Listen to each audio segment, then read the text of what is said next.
Welcome back, tech enthusiasts. Today we are diving into the world of LCD display, especially the LCD 1602 parallel LCD display with I2C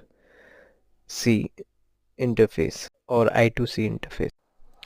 This cost-effective display is an excellent choice for a variety of applications, featuring 16 cross 2 configuration with white text on liquid crystal display. It's perfect for your next project. First, we'll solder the I2C interface onto the LCD 1602 display. For this, we will need a soldering iron and some flux.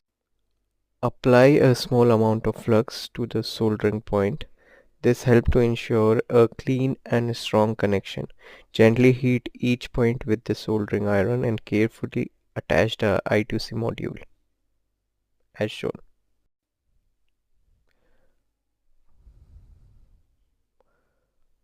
Once soldering is complete, we will connect the LCD 1602 display to our Nodemcu and temperature sensor.